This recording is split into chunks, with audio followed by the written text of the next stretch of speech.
2026 ലോകകപ്പ് ക്വാർട്ടർ ഫൈനലിൽ ഇംഗ്ലണ്ടിനോട് പരാജയപ്പെട്ട് നോർവേയുടെ സ്വപ്നതുല്യമായ കുതിപ്പ് അവസാനിക്കുമ്പോൾ കളിക്കളത്തിൽ വെച്ച് തൻ്റെതായ വികാരങ്ങൾ നിയന്ത്രിക്കാൻ എർലിംഗ് ഹാലൻഡിന് സാധിച്ചിരുന്നില്ല. സങ്കടത്തോടെയാണ് അദ്ദേഹം ആ നിമിഷങ്ങളെ നേരിട്ടത്. എന്നാൽ ആ പരാജയത്തിൻ്റെ കണ്ണീരിനിടയിലും നോർവേയുടെ ഫുട്ബോൾ ചരിത്രത്തിൽ തൻ്റെതായ സുവർണ അധ്യായം എഴുതിച്ചേർത്താണ് അയാൾ മടങ്ങിയത്.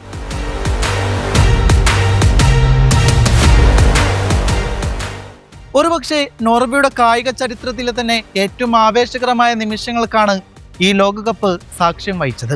വെറും 5 മത്സരങ്ങളിൽ നിന്ന് 7 ഗോളുകൾ അടിച്ചുകൂട്ടി അദ്ദേഹം ലോക ഫുട്ബോളിലെ തന്നെ ഏറ്റവും മികച്ച സ്ട്രൈക്കറാണെന്ന് വീണ്ടും തെളിയിക്കുകയാണ്.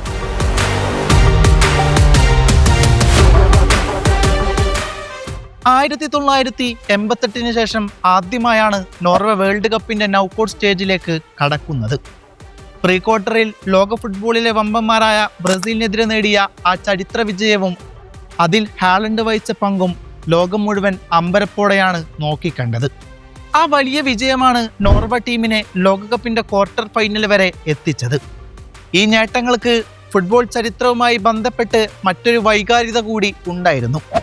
അദ്ദേഹത്തിന്റെ പിതാവായിരുന്ന ആൽഫി ഹാലൻഡ് ഉൾപ്പെട്ട നോർവേ ടീമായിരുന്നു 1998 ലോകകപ്പിൽ ഇതിനു മുമ്പ് നൗക്കൌട്ടിൽ പ്രവേശിച്ച അവസാനത്തെ തലമുറ. അന്ന് തൻ്റെ പിതാവിനും സംഘത്തിനും പൂർത്തിയാക്കാൻ കഴിയാതെ പോയ ആ വലിയ സ്വപ്നമാണ് കൃത്യം 28 വർഷത്തിനു ശേഷം മകനിലൂടെ സ്വപ്നം കണ്ടത്.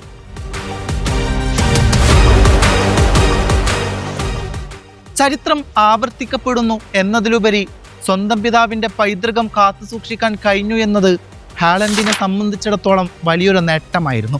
എന്നാൽ ഇംഗ്ലണ്ടിനോടൊറ്റ പരാജയത്തോടെ അവരുടെ ലോകകപ്പ് യാത്ര അവസാനിച്ചെങ്കിലും നിരാശയില്ല. മറിച്ച് അഭിമാനത്തോടെ തല ഉയർത്തി തന്നെയാണ് ഹാലൻഡും സംഘവും മടങ്ങുന്നത്. ഒരു രാജ്യം മുഴുവൻ ഏറെക്കാലമായി മറന്നുപോയിരുന്ന അല്ലെങ്കിൽ നഷ്ടപ്പെട്ടു പോയി എന്ന് കരുതിയ ഫുട്ബോൾ സ്വപ്നങ്ങൾക്ക് വീണ്ടും ജീവൻ നൽകിയ ഒരു യഥാർത്ഥ നായകനാണ് എർലിംഗ് ഹാലൻഡ്. നോർവേയിലേക്ക് തിരിച്ചെത്തുന്നത് അയാൾ തന്നെയാണ്. കപ്പ് സ്വന്തമാക്കാൻ സാധിച്ചില്ലെങ്കിലും വരും തലമുറകൾക്ക് വലിയൊരു ഊർജം നൽകിക്കൊണ്ട് തങ്ങളുടെ രാജ്യത്തിൻ്റെ യഥാർത്ഥ ഹീറോ ആയാണ് എർലിംഗ് ഹാലൻഡ് ഈ ലോകകപ്പിൽ നിന്ന് വിടവാങ്ങുന്നത്. പ്രിയപ്പെട്ട ഹാലൻഡ്, നിങ്ങൾ ധൈര്യമായി മടങ്ങിയിക്കോളൂ. കാരണം നിങ്ങൾക്ക് ചെയ്യാൻ പറ്റുന്നിടത്തോളം നിങ്ങൾ ഈ വേൾഡ് കപ്പിൽ ഞങ്ങൾക്ക് കാണിച്ചു തന്നതാണ്.